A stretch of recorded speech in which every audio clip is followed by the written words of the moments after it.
Hello, friends. Welcome to my Alternative Wisdom Summit. I'm your host, Pamela Davis, and I am an investigative transformationalist. Yes, I know that that's quite a mouthful, but it simply means that I'm always on the lookout for information to broaden your horizons, deepen your knowledge, and help you transform your life for the better. I was born with a ferocious curiosity, and at a very young age I began pursuing what you might call uncommon interests. I've devoted much of my life to the exploration of great wonders and mysteries, and I've been fortunate to be able to work on amazing projects around the world. Projects like psychic archaeology, consciousness studies, research into life after death. And I've seen the exciting transformation that can happen and that can follow when doors of understanding open up in our lives. And I've actually experienced this excitement in my own life. And time and again, I've witnessed transformation in the lives of others, which is why I'm here with you today, inviting you to step through one of those doors with me right now. However, before we get started, there are two items of procedure or business that I would like to cover with you. Item number one. First, in order for you to get full benefit of this interview, please browse to Dr. Laurie Moore's page. And you do that by typing into your browser into your browser address bar the following: www.alternativewisdomsummit.com/creative intimacy. And that's CreativeIntimacy, creative intimacy, all spelled as if it were one word. And you'll know that you're on the right screen when you see the photo of our guest, Dr. Laurie Moore. Now, there are multiple things you can do on this page, but right now, all I want you to do is locate the box for audience comments and type in the geographical location where you're viewing from, because we'd love to know that. And then if you hear some little gem in this upcoming interview that you really like, and for sure there are going to be a lot of those, and you want to share your thoughts with others, we'd love to hear from you. And also, if you have questions about creative intimacy or soul purpose or animal communication or anything else in this interview, this is where you can submit questions. Now, item number two.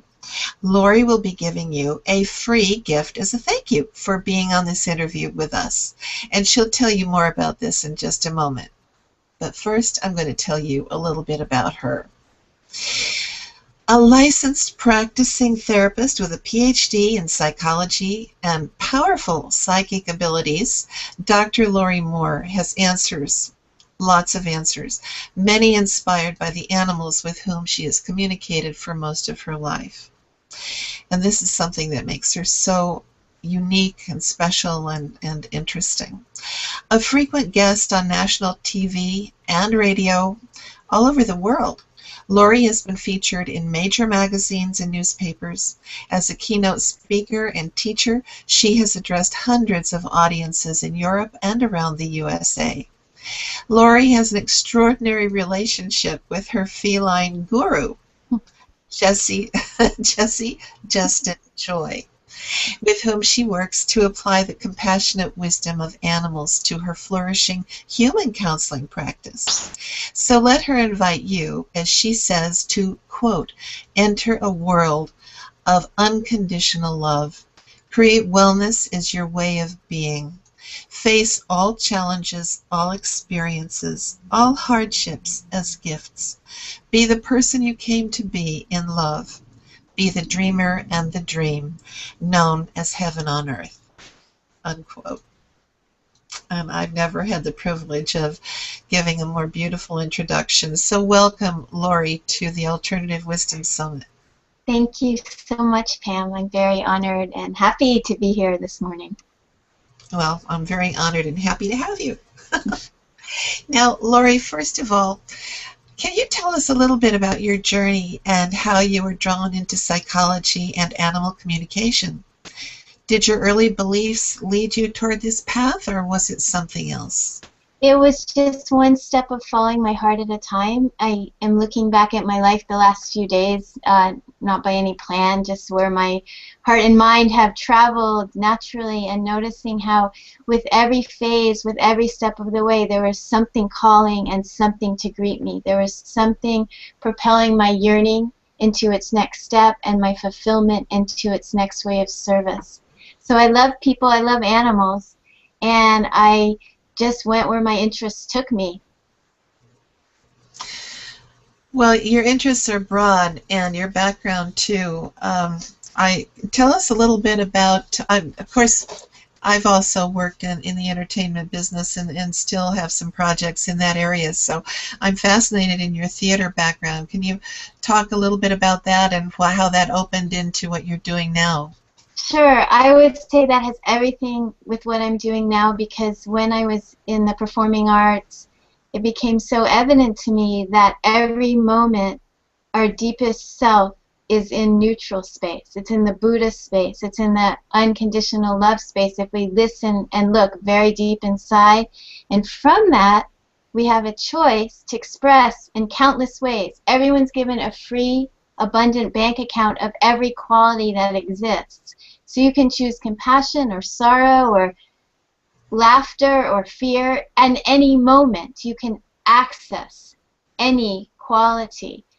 And so when we're in performing arts, we're simply putting a more visual, more auditory, more able to be perceived expression of one of these qualities.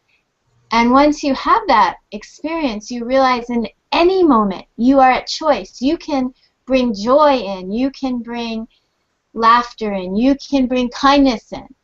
And you can also be honest when other qualities not of that nature, non-preferred qualities, are emerging, and then you can ask, well, what do I do with that? What do I do with the non-preferred qualities? What would you call a non-preferred quality? The qualities we all struggle with. We prefer not to feel jealous or angry or grief or competitiveness. We prefer not to feel a number of qualities we're taught not to feel, and that also feels somewhat disrupted to something deeper inside us. But we will feel all of these. Every human will experience all of these. And so when one of these comes to us, rather than fight it, we can simply surrender like the animals do into the somatic experience, into the energy of that, and then we find it's something different than we thought. For example, animals don't consider anger to be a reason to blame or hold resentment. We came up with that as humans because we fight our anger. But if anger arises in the body and nothing is done with it but simply merging into the somatic experience of it, we find in that a very clean, clearing energy. And so, all right, going back to the to how this led you into your present practice, your present path of service. What was that bridge? That's such a good question. I'm sure people are wondering, where does this abstract become practical? I just wanted to help people to be happier. And I found that the best two ways I could help people were, one, to help them realize that life is a playful adventure they get to create. You get to interact. You get to write the script right here and now. No one's stopping you from writing any script on one level, but on another level, all these impulses are happening. We're having emotions. We're having a thought. Sometimes we like them. Sometimes we don't. Situations are occurring. Sometimes we enjoy them. Sometimes we don't. And so the way to help with that is to help people to step into the essential energy within any situation. And then people find, oh, no matter what's happening, there is a bridge right through it back into this neutralness in which lots of joy and bliss ripples up again and again. That sounds like something that we kind of need to work on to be aware of it. Yes, myself included. I need to remind myself all day that this is the opportunity, because I can fall into thinking all kinds of other opportunities that are shown to me in the newspaper or the billboards or what people are saying, you know, opportunities to get very caught in dramatic perceptions of how life is limited, you know, being in my field, people give me all these scripts about how life is limited. I got cancer. No one ever heals from cancer. I mean, I don't mean me. It's a letter that came in the other day, and I said, you know, I can give you 20 people who had cancer are totally well now. Some of them are at stage 4 cancer. So I believe so much is possible. So much creation is available to anyone. Someone might come in and say, you know, I have this big financial problem, and here's 20 reasons why I have to have it, but I can give you 40 reasons why you can shift it. So, Great. You got it. I think that, you know, we have a cultural programming, I don't know, religious, all kinds of programs that are running as a subtext of our lives that tend to lead us toward limitation and inability or an unawareness of the vast range of possibilities that are available to us. It's not something that we're trained to see or to develop. I'm glad you brought that up because I've spent my life in spiritual communities, and that thought is so prevalent. It's been on my mind lately. People are trying to get awakened. People are striving to be in a state that's right there inside them right now. It's amazing how the conditioning stops someone and tells them to look. When I get there, it's right here. And so if these tools that I bring to people or the dialogues we have can take them back to that moment of now, where one, creativity is available, it's endless, and two, surrendering to what isn't choice. There's a big component of our lives that we don't choose, that just is the wave of our personal destiny, our ancestral destiny, the universal destiny, the society destiny. We can't control that, but when we can shift into what is giving rise to it, the energy deeper than the circumstances, we feel very liberated. Well, talk to me about, you used a word a moment ago that has been a real troubling word for me for a long time, surrender. I think I have a kind of an innate warrior spirit, believe it or not. And so to me, when someone suggests that I just surrender, my mind immediately goes back to a 1950s Western where it's, okay, throw your weapons out and come out with your hands up. Yeah, I hear you. Yeah. Okay, how do I make myself completely helpless in this situation? Yes, no one wants to do that. This is a great question. You know, when my mom was dying of cancer, and she told me that certain things are going to happen in life, and you're going to have to accept them, I was quite irate with her. And I said, that's absolutely not true. We create our own realities. This was decades back. And as I went through more life experiences after she passed, and in her passing, I'd like to bring up because it's relevant, there was such a deep love. There was a point at which she realized, though she had tried every Eastern and Western approach she could find, and everything she could think of, sure that she would heal this cancer because she was quite the warrior spirit, always doing projects to change society. There was a point where it was clear that that wasn't going to be the destiny, that she was going to lose that body and that lifetime and move on.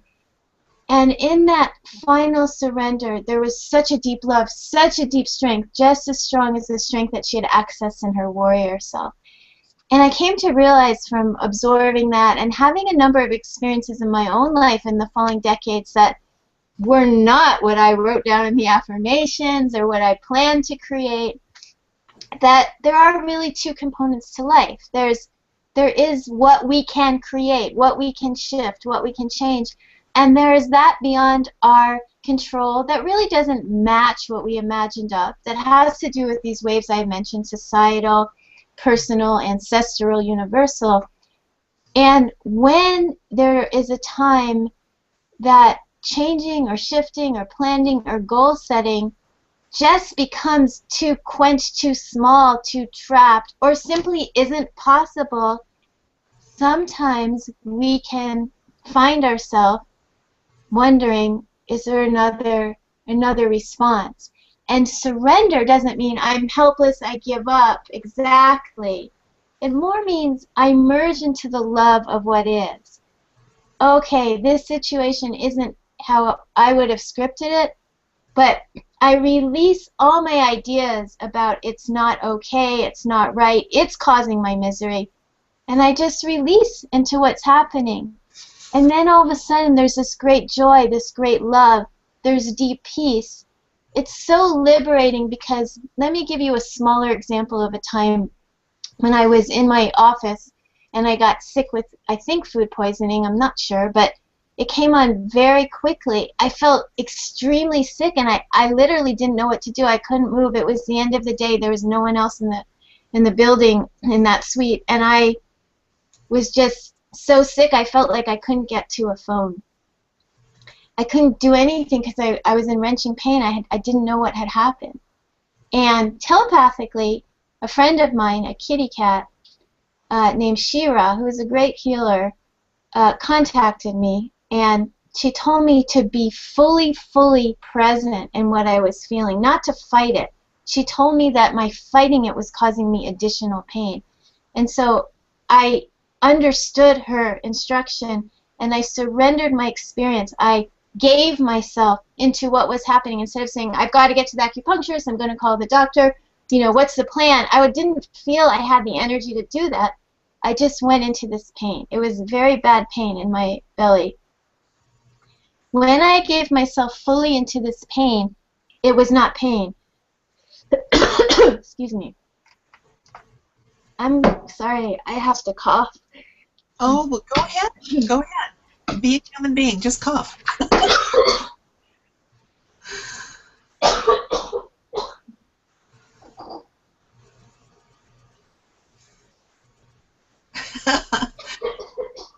Well, these things happen. All, you know, we're here in bodies, and the bodies. Sorry about that. I'm just saying we're here in bodies, and that's what happens. So, are we on? I believe so. Yes.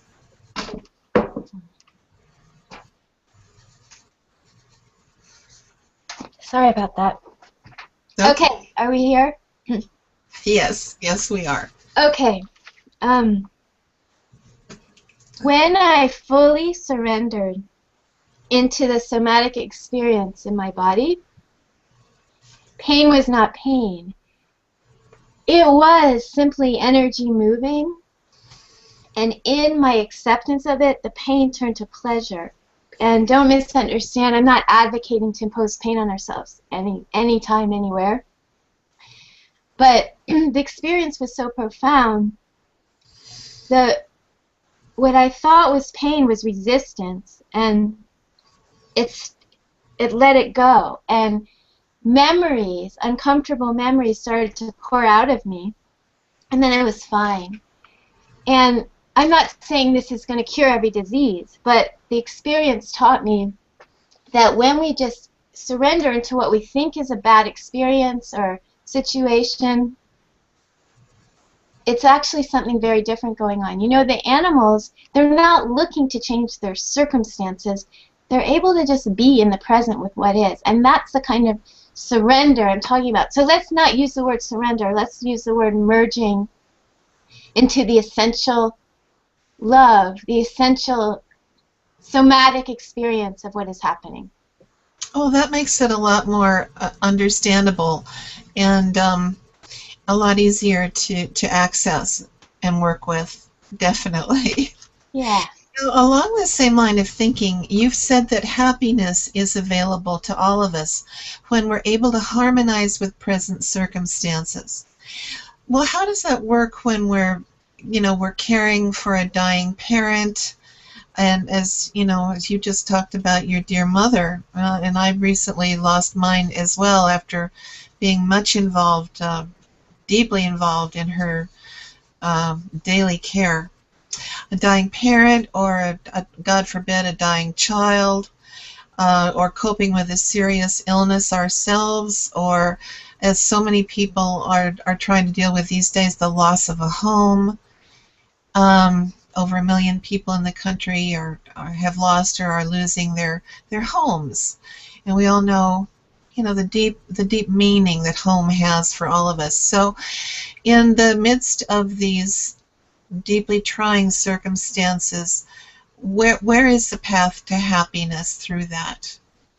I learned this one time when I had a horrendous experience, because I got involved in a situation with a person, a real estate person, who I was told was a lawyer and a real estate agent and very well educated and very trustworthy. Well, she wasn't. She was a woman who was taking people's names and buying things. She was a thief. Oh, And I got myself in a situation that took 6 years to spin myself out of. And what happened was, once she had my name and was doing all kinds of things, and the county informed me there was a house with, I went to see the house, there was a man and a gun with it, the house was in my name, I started getting huge bills for some house. I sought help, but I kept going to the wrong people for help. Once I attracted this, what seemed to be a terrible situation, and really changed my life in a good way, ultimately. And I was so distraught, I wasn't bringing in the right people to help me.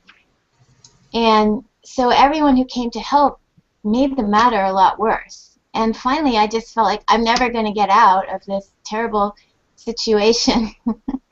And I just gave up. I gave up, and I gave in to the realization that I was in total joy and bliss, and it had nothing to do with the situation.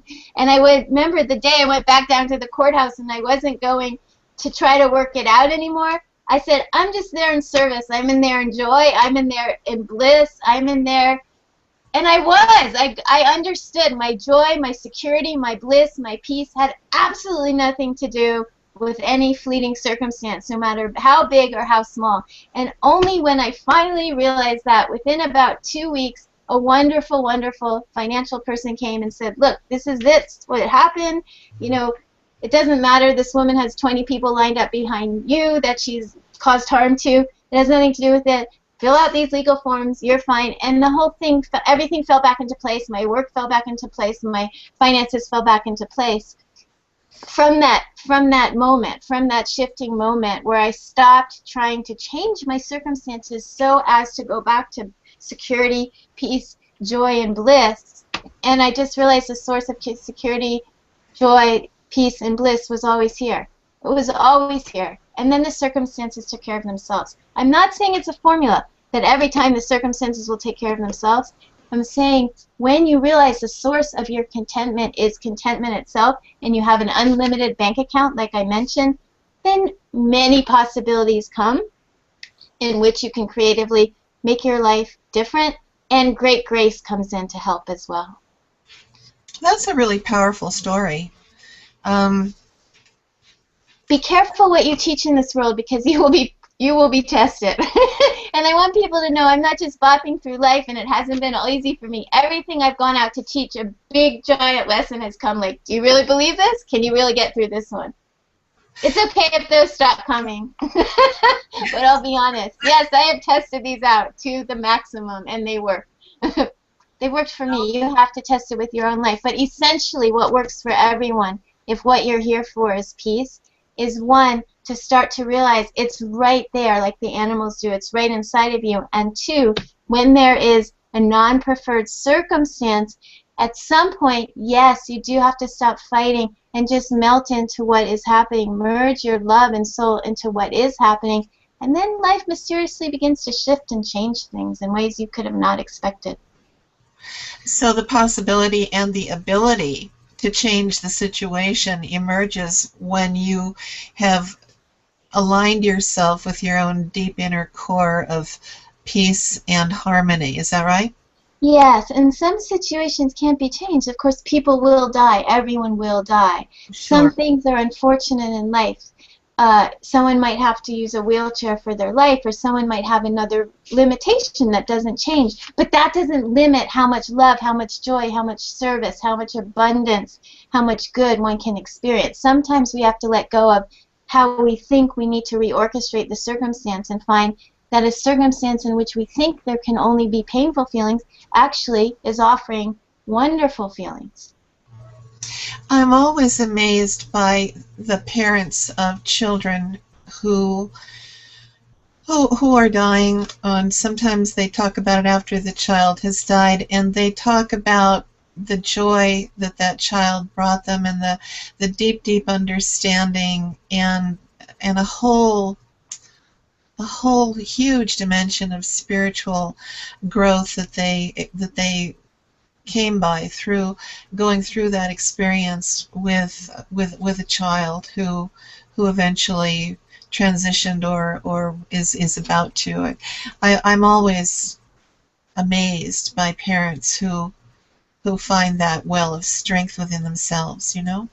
Yes, these painful experiences that come teach us so much, and I have a life where I feel a lot of joy and a lot of bliss, and the challenging experiences that came that led me to write my books and talk to people, I would have never picked them, but they were such great teachers. And even one time when I went through an immense betrayal with a very close friend who did something that would just shock anyone, but you know, they did that for their learning curve. But I went into a depression afterwards because I felt paranoid. I felt like, well, who can I trust? It was a close friend. And when I came out of that kind of funk, that depression, I felt this deep compassion for every person I would encounter. And I noticed I no longer assumed I knew what was best for anyone, I knew what anyone needed. I just assumed everyone is on a path that is full of gifts for them.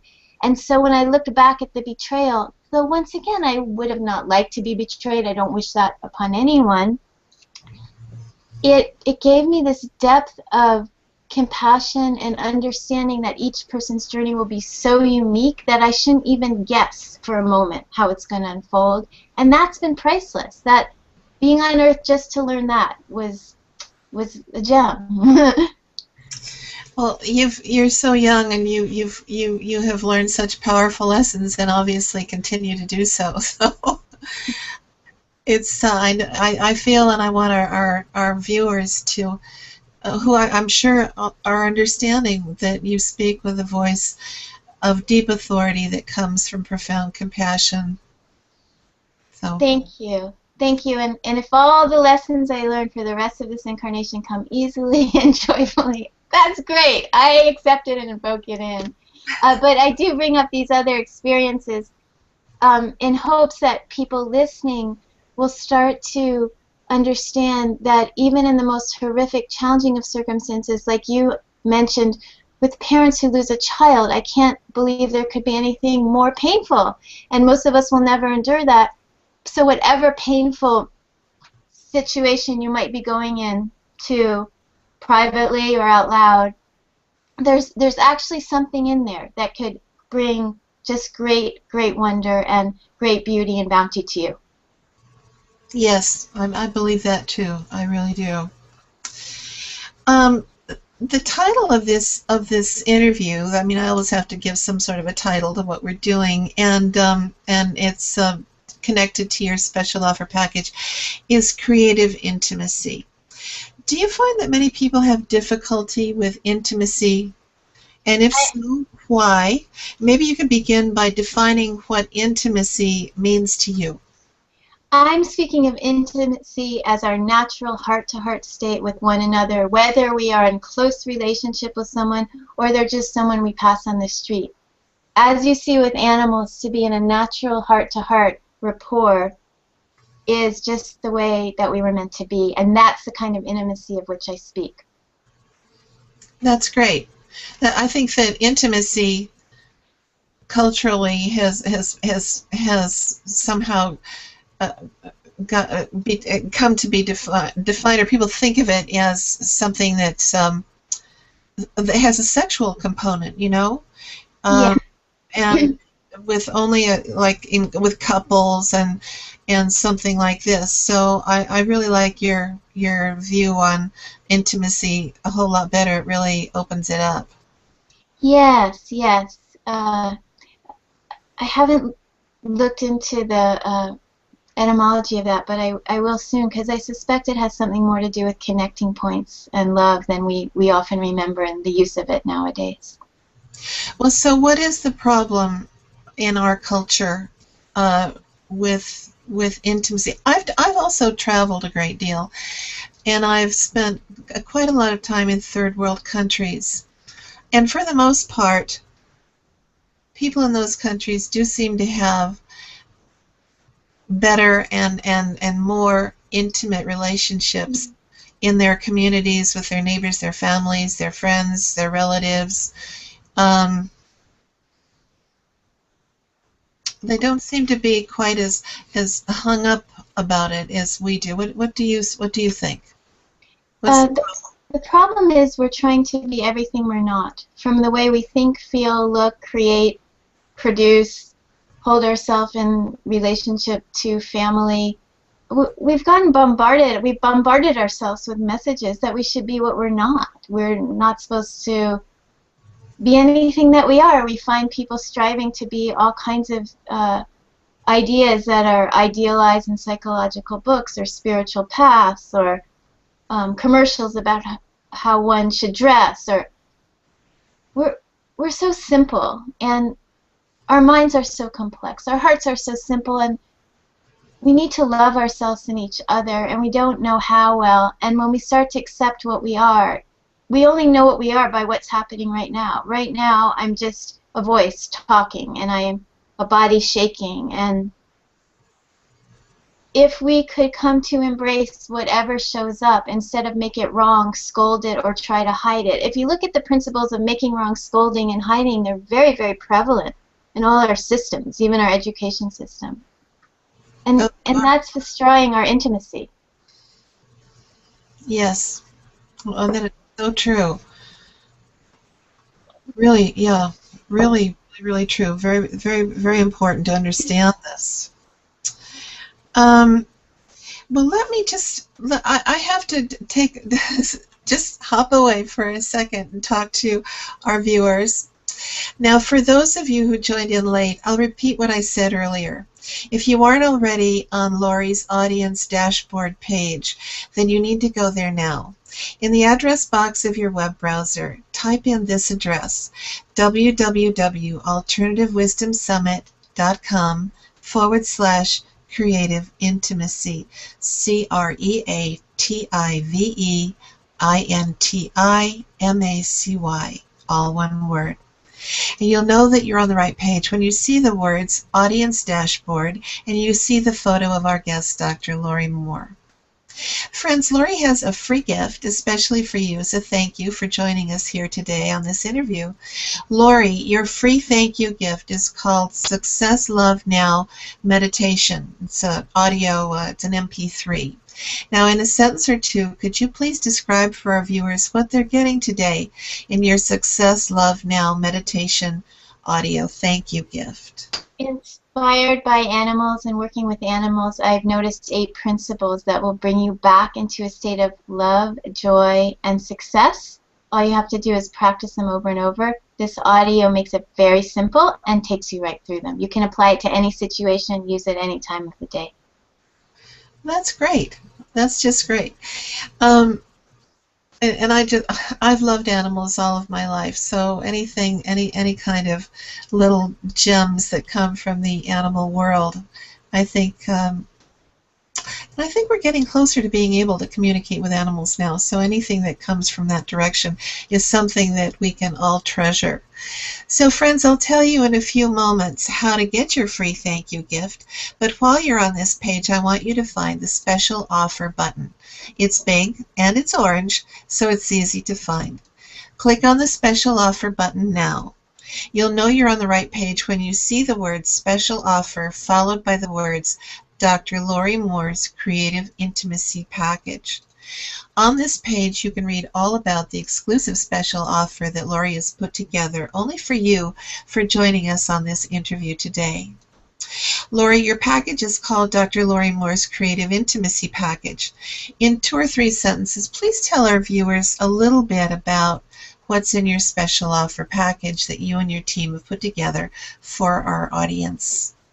Regardless of any challenge you're experiencing, a quick way, a fun way to come back to playfulness, joy, peace, and a wonderful opportunity to learn how to communicate with animals who are the inspiration for how I am teaching all of this. That is fantastic. Maybe thank you very much for, well, thank you for putting this. I'm so grateful and appreciative of you putting this emphasis on animals. We're going to get to the animals here pretty quickly in just a few minutes. But friends, if you'd like to take Laurie up on her special offer at this exclusive 50% discount, scroll to the top of the screen and click on the Add to Cart button. The rest is easy. Just fill in the form and click on the Submit Order button. And remember that in a moment, I'll be telling you how to claim Laurie's free gift just for viewing this interview. Okay, Laurie, I have a little surprise here about the animals, but I wanted you to give a quick little intro into your special relationship with your feline guru, Jesse Justin Joy.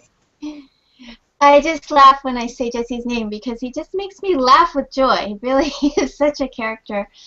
Jesse Justin Joy is a cat, and because someone asked the other day, yes, he's a real cat. He's furry, he's alive, he meows. Someone thought he was some, I don't know, spirit.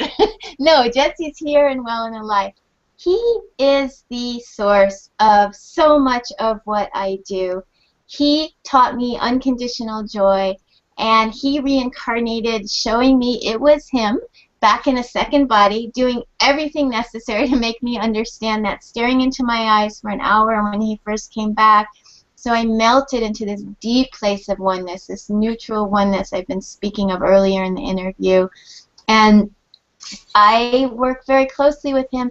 Often when I'm doing my sessions with people, Jesse will come in and mention that I have overlooked something, and I will bring it up to the person, and they'll be quite astounded. He's quite on track. That's fantastic. That really is. You know, I wanted to ask you about the reincarnation aspect of Jesse Justin Joy, because you know that he demonstrated to you that he had come back. And if cats can come back, and specifically came back, targeted you, found you, made it his business to come back to you and fulfill an agreement that he had with you, then what does it mean? What does reincarnation mean for the rest of us, for human beings? How do you work with that with your clients, or do you get into that with them? A great question. In my work, it does appear to me that people are an extension of a number of lifetimes. And sometimes what is challenging us might have come right through, but I don't like to focus on detail. It's not my business or anyone's to waste our time trying to get back into something that happened long ago. It doesn't matter. But what does matter is that we're eternal. We're forever spirits. And we can tap into that unlimitedness in how we interact here and now. Well, do you find that as a therapist that people come to you to treat and heal wounds from previous lifetimes? I mean, not all wounds come from the experience in this lifetime, and how do you address that? Nothing really comes from one thing. We have societal waves, universal waves, personal waves. So when there's a problem, we just want to shift it. We want to unlayer it. We want to take away the layers of wounding and stuckness and get back to what's essential. So if commenting on that to someone is helpful, I will, but it's really not what's most important. I will only use that commenting as a means to get someone back to themselves. And if hearing that that this is not your fault. You do not need to blame yourself. This is an ancestral pattern that's gone through the genetics. Help someone, and there's truth in it, then I'll mention it. All right, I am just now diving under my desk to get my little surprise here. Which fortunately showed up in time for this interview. This is Kali. Wow. Hello. Sarah. Yes. Yes. Now, Kali is the veterinarian told me that she's probably a Burmese or you know, mostly Burmese, and I adopted her about I don't know, about a year and a half ago. She was almost a feral cat, and there was another cat with her, a Siamese, and they had both lost their person. The woman had just become really ill and couldn't take care of them anymore, and they were living in a garage and were just terrified of everything and terrified of people. They lived under my bed for 3 months before I could even touch them, you know. And so I've had, and this was not, this was, when I wanted to, my adorable cat that I had loved so deeply and was with me for 20 years finally transitioned. It took me almost a year to be able to want to, you know, bring another one in. But I thought, now let's see, how can I give myself the most difficult animal task? How can I really create a problem for myself? This was not my intention. But when I heard about these cats and about their sad circumstance, I thought, oh, well, maybe I can help. And I went and got them, not realizing, you know, what issues they had. And for a while I was almost to the point of despair, and I thought, well, maybe they'll just run away, or I mean, you know, it was really terrible. And yet all of a sudden, just one day, this one just, she just absolutely was running past me, back from the feeding bowl, back to under the bed, and she took one look at me and just stopped and just came over, you know, and wanted to be picked up and wanted to purr, and that was a huge breakthrough. I almost fell out of my chair when it happened. But this one is, I never know what she's thinking. I have had so many cats, and I always feel that I've had great communication with them, and pretty much know, you know, I know cat body language, and, you know, I feel I really have a close thing with cats. But this one has me completely confused. Now she wants to get down. Well, anyway, you've seen her. So maybe you can get a little communication going with her. I never know what, I mean, there are times that she just wants to be cuddled and loved, and then other times that it's like, oh, leave me alone. Just go away, and, you know, don't touch me there. You know, she can be so, I call her Miss Cranky Pants when, you know, a lot of the time. So what's going on with this little creature? What's going on with her is two different things at once. One is she's got a very core purpose of opening the window, opening the perspective to something new, and she's kind of look at it this way, look at it that way, but she holds in her body some traumatic memories that don't just have to do with her. She took in others' traumas, and she took in other cat traumas, and this has to be cleared out of her body so she's free to just enjoy being here now. And this is something that happens often to people too. So I'm just letting her know that anything she's holding that doesn't exist now can be released, and she's letting me know that she is working with that, and she is working with this idea of perspectives, changing how one looks at any given time. And How does she see me as part of this process? You are in it together because you're both in it for learning about different perspectives. You're both in it for the artistic experiment of working with different perspectives and always noting, is there anything in my perspective that is being affected by something old that is now ready to be released, which is not a bad thing. All humans have that opportunity to notice more and more layers of ourselves. Are we holding anything in ourselves that can now be released from ourselves, from our ancestors, from the past, from whatever? That's very interesting. You know, my relationship with these two cats changed when, as I said, I'm used to really cuddly little playful kitties. These two cats really, especially the Siamese, obviously never had anybody play with them. They don't even know what play is.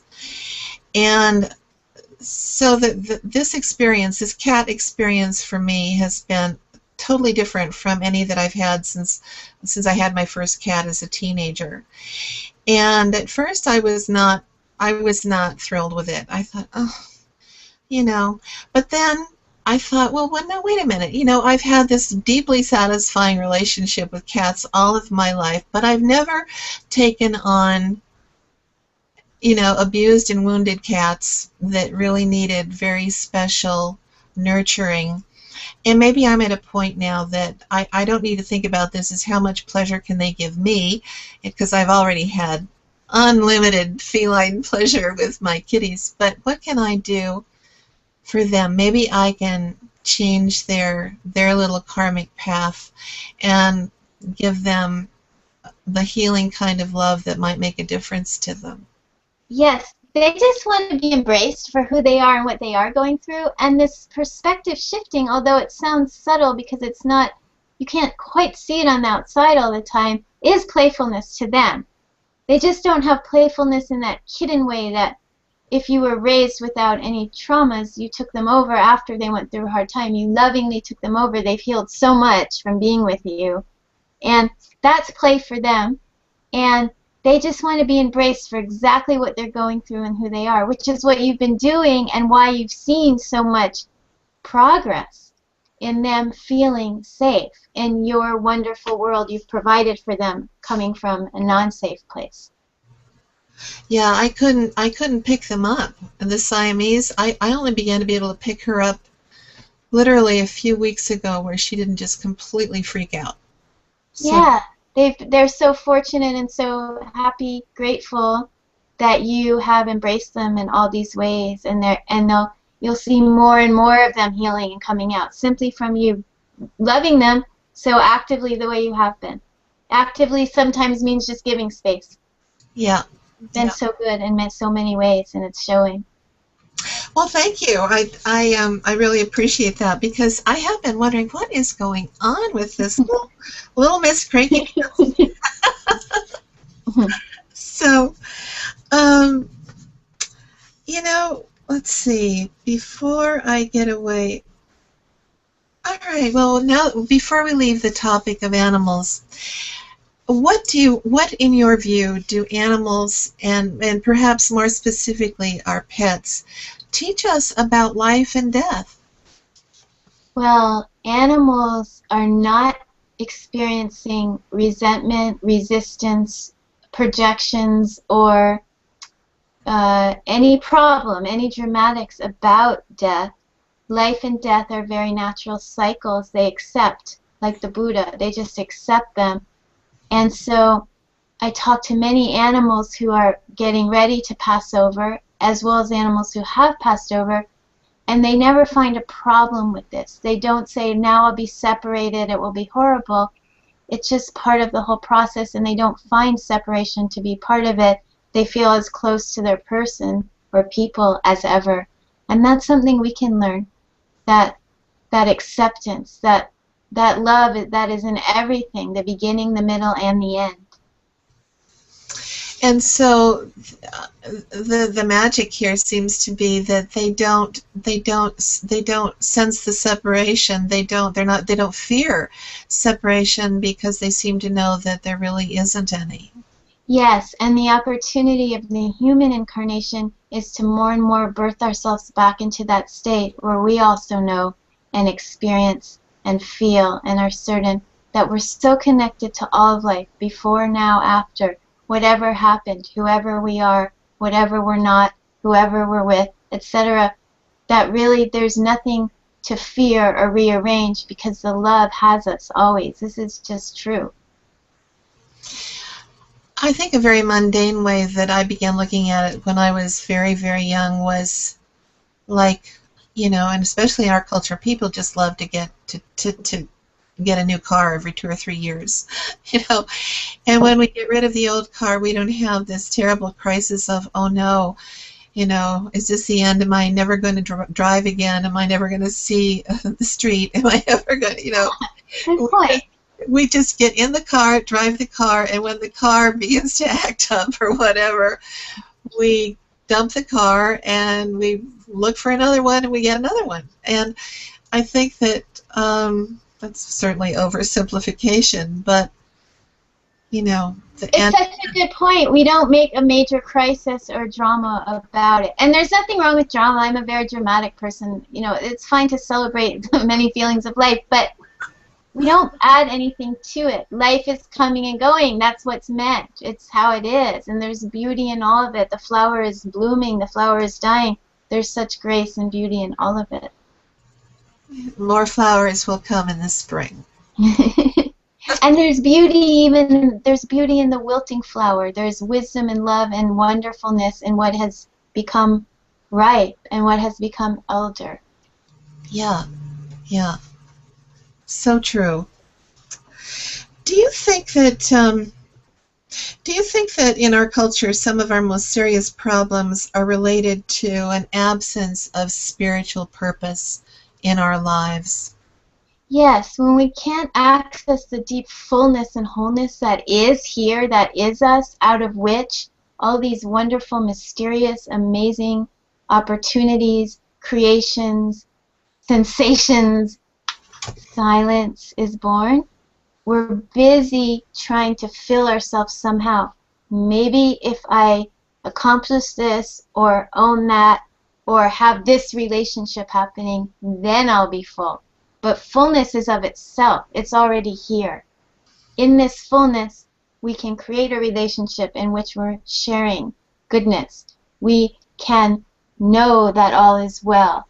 We can appreciate the tools we use for our time and our purposes here. I wish everybody in the world had access to a therapist like you in times of trouble. That's very kind of you to say. Thank you.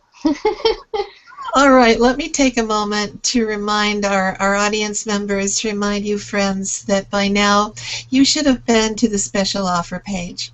If you haven't, here's the link to Laurie's webpage for this interview, www.alternativewisdomsummit.com/creative intimacy. And on this page, look for the special offer button, then click on that special offer button now. On this special offer page, you can read all about the exclusive special offer that Laurie has generously put together with so many wonderful items. For example, take a look at item number 2, the CD workbook series. One of the 8 workbooks is entitled Couple's Journey into Unconditional Love Bliss. We're going to get into a little bit more on this. But when Laurie talks about choosing a partner, and we'll get her to talk about that very soon, this is where you get everything she has to say about embarking on couplehood, which I think may be her term, couplehood as a spiritual journey into deep love, even after the honeymoon ends and the shadows emerge. You'll learn to create gratitude, joy, peace, care, and fondness on your journey with your mate through care, generosity, empathy, kindness, compassion, humility, and gratitude. You'll learn to be the creation instead of the reaction. Powerful words there. So go ahead, take a look, and take advantage of Laurie's special offer at this exclusive 50% discount, and click on the Add to Cart button now. The rest is easy. Just fill in the form and click on the Submit Order button. So we're talking about, as I promised a second ago, we're going to talk about relationships. You said, I've heard you say that when choosing a life mate or partner, love and chemistry are not enough. Wow, this has got to be big news to almost everybody. Love and chemistry are not enough. What more should people be looking for in a life partner? This gives you a look into each chakra's needs. So, for example, the root chakra is where we store wisdom about our practical needs, and the communication chakra is where we store understanding about our mode of communication. And within each chakra, there are certain needs that if they're not being met, you will just be perpetually frustrated, and rather than it being a good learning lesson, you'll just feel disharmony. So I'm helping people to take a look at what is necessary for them as an individual before deciding to be in a committed relationship. Of course, being in love is primary, and I'm not saying to use love as a science or science as a substitute. I'm saying add science, add understanding of yourself, what you have to give, and what you are here on earth for, so that you make sure to pick someone that supports that in you and them, and this gives a lot of understanding and guidelines for that artistic excursion. I think I'm always amazed when people, you know, they have that chemistry and they're obviously in love, but when you do a little bit of probing, you realize that, you know, metaphysically, philosophically, maybe even emotionally, they're just not, they don't appear to be at all on the same page with one another. There's all kinds of relationships going on, and they're all valid and okay, but some of us would feel we really think it's important to not spend life struggling because of a relationship where the values, like you're saying, are so different, or the perspectives are so different, that rather than complementing each other, they're causing each other trouble. So really the partnership can allow for some of that karmic work on the shadow sides, but also be a really great haven for what is good to blossom. And of course nothing's black and white. Things come and go, things change. But there are a lot of relationships that split up where people say, if only I had understood from the beginning what this person believed or how they wanted to live. So just ask them. Get to know a person from the beginning. Yeah. And this will help. Yeah, we need a little manual. You know, these are the questions you should have asked by date number 8. Yes, you know. Maybe we should write that, Laurie.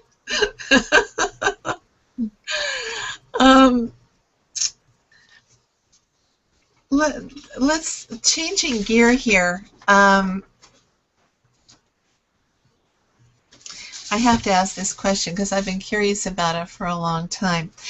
One of your workbooks in your special offer package is entitled 9 Messages from Ascended Masters of Life. Would you share with us who these masters are? You don't have to completely spill the beans, but you know, I really would love to know, who are these masters, and what is the nature of your relationship with them? This is really fascinating to me. I think of masters as those who have really been able to embody this neutral void as their basis reality as they go through their life, whether animal, angel, person, and no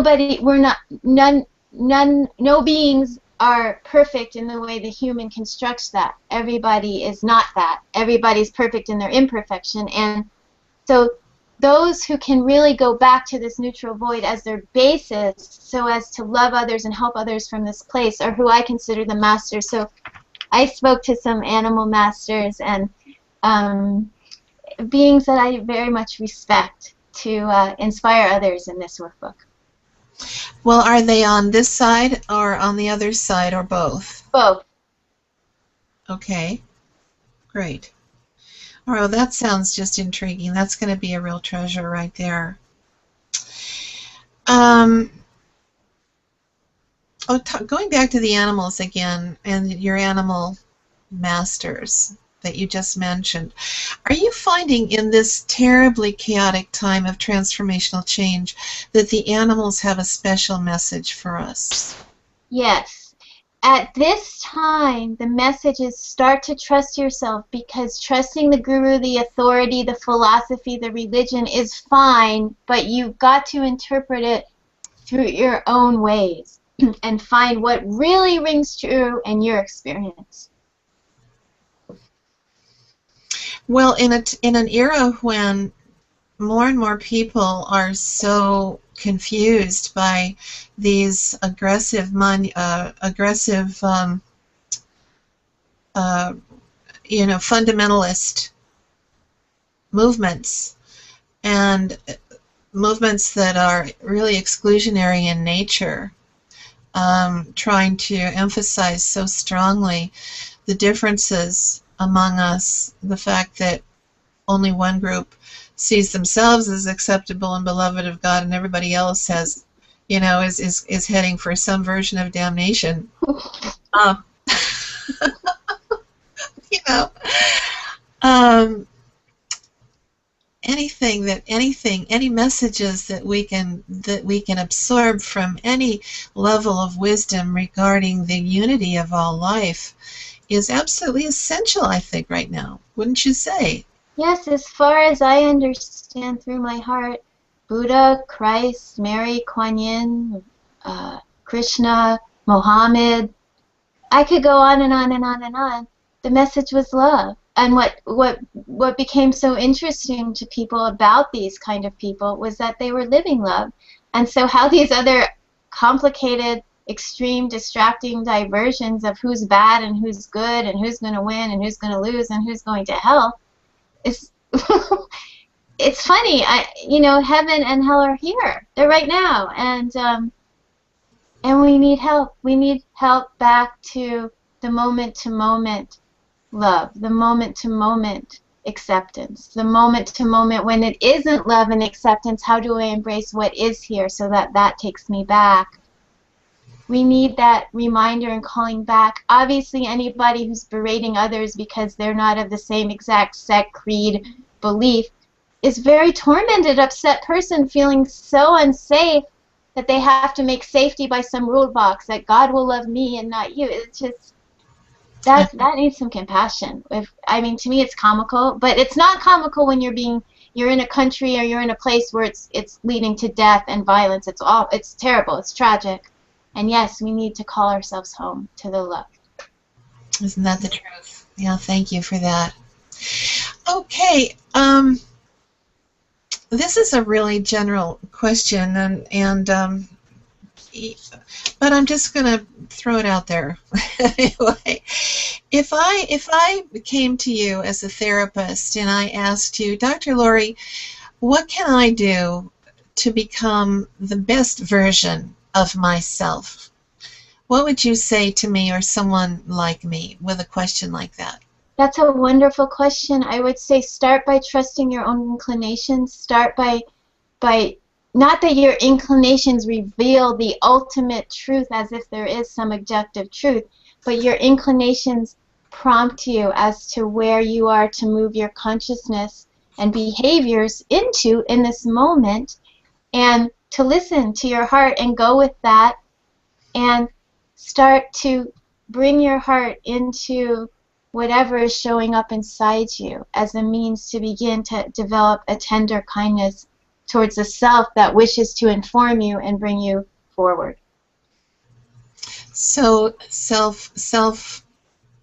a deep understanding of self-love and forgiveness obviously are called for. Yes, because the answer is in the heart, and the answer is an artistic creation to each circumstance, each moment that will forever change. And so one can listen to deep inside what's coming through, deeper than the words even, See, that's all that's going to matter, because everyone's always going to have a different point of view. There will always be disagreements for the minds to agree on disagreeing about. But the one thing that we cannot find different in every single human and animal is this silent, essential love. It's just love beyond words. It's love beyond attachments. It has no noise. It's silent. From that basis, we can create such beauty on the planet. We can align with such goodness.